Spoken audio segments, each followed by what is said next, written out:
It's been a while since I've played a video game that didn't stretch my boundaries too much, and was yet fun to play as a result. Atelier Resleriana, the Red Alchemist, and the White Guardian does just that, coming with enough meat on its bones to be entertaining while refraining from overly complex mechanics and systems for the most part. While that may hold it back from joining the ranks of this year's greatest hits, that isn't necessarily a bad thing. Koei Tecmo's latest addition to a long list of titles in the franchise makes good use of its expansive cast of characters, while its charming new protagonists are affably adorable despite some serious motivations fueling their respective stories.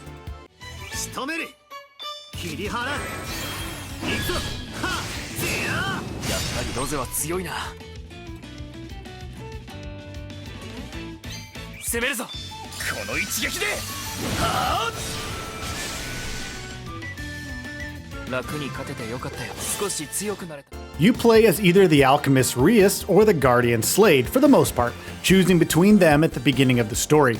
That choice seems relevant only for the opening chapter you get to play through, as the two protagonists quickly join forces in their quest to bring their hometown Hallfine back to its former glory, after a mysterious calamity rendered it uninhabitable and caused the loss of family members close to them in the bargain. For Rias, that's her grandfather, the proprietor of Miscellaneous Mistletoe, a shop that was once the heart and soul of Hallfine. Slade, on the other hand, returns to Hallfine to find out more about his father who died defending the town from monsters, leaving him with a few mysterious artifacts that open up an atelier in the ancient ruins where he first meets with Rias. This atelier soon becomes a central part of the story, with Rias discovering her latent alchemical skills and using it to spearhead Hallfine's restoration effort. Slade uses it to open dimensional paths to other worlds, where he finds pedestals that generate mysterious text in an ancient language on a book that he inherited from his father. Discovering more about their respective pasts while meeting new people in the game's main story is a major part of the core gameplay loop here. Characters are introduced to you at a steady pace, including Elle, an archaeologist who helps Slade decipher the aforementioned text, Camilla, the head of Hallfine, and Rias' sister, Rudolph, the gruff but noble administrator of Hallfine, and Reyes, a seasoned adventurer who joins forces with Slade and Rias as they explore Hallfine and its surroundings. Each of these characters don't dwell too much on their troubles, making Atelier a very enjoyable title to play.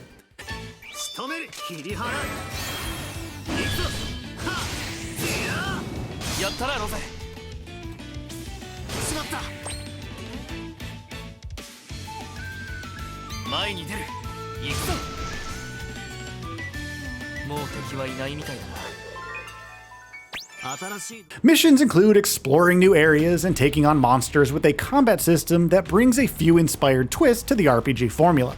Rias and Slade are eventually joined by Reyes and a few others, each with their own set skills and flashy moves with which you can take on enemies in turn-based fighting format. Sadly, the potential that this combat system carries is largely wasted thanks to a very limited set of moves for your party members. It quickly became repetitive despite brilliant attack animations that are straight out of your favorite anime, and very unique attacks that have multiple party members tearing into your enemies with reckless abandon. It's built for spectacle, not depth, and the limited skill trees for each character didn't really help here. While a flashy combat system isn't a bad thing on its own, it doesn't help that fights are so absurdly easy that I honestly rarely felt like any of my party members were in any danger at any point. Even major bosses fell quite easily, having predictable attacks that I was able to parry with ease, generating even more attack points to use on skills for my characters in battle. However, it's what you get from those bosses and enemies that makes Atelier stand out from its peers in the genre. Collecting rare materials from bosses, enemies, and also from exploration allows Rias to expand her alchemical repertoire. She uses the atelier to craft new items that the party can use in the field, and also ones that actively help the citizens of Hallfine. True to her mission, bringing Miscellaneous Mistletoe, a great name by the way I should mention, into Hallfine's faded spotlight is a huge part of the game's narrative. Rias can then use the stone's earnings to invest in the town, fulfilling her goal of bringing it back to its former glory. A highlight of that exercise was the fairies, adorable beings whom you recruit from dimensional paths that you access via the atelier thanks to Slade's Geist course. The fairies are happy to help around Rias' shop, and also in and around the town of Hallfine, quickly making themselves an indispensable part of ensuring your shop and Hallfine continue to thrive when you're out exploring or cooking up new products to put on the shelves of your store.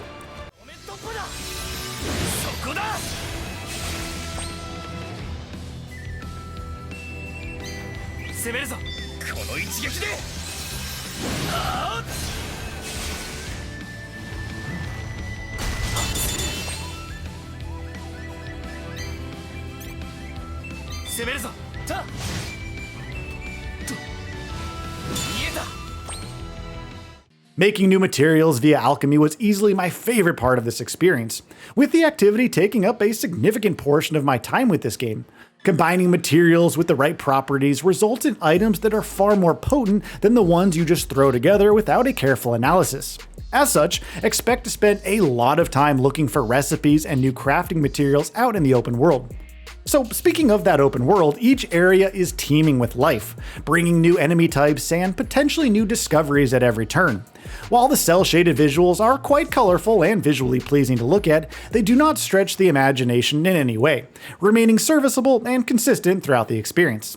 Static character faces during cutscenes were kind of a sore point for me personally, but you may be able to look past that thanks to the rapport that they build as the story goes on. The game's audio design is similarly passable, while the performance on a base PS5 was excellent, with no pop-in or dropped frames even during the most flashy combat moves.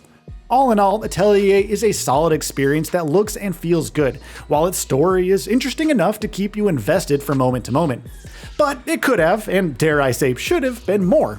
While I get the need to keep things light and breezy on the narrative front, the game's combat feels like the developers included it more as an afterthought.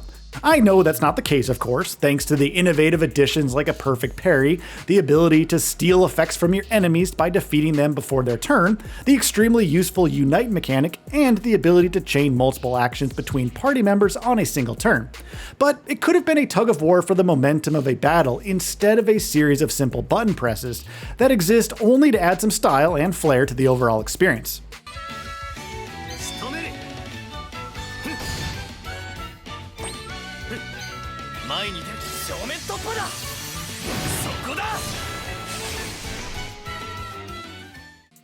So if you're a fan of RPGs and anime, this one's going to keep you entertained for many an hour.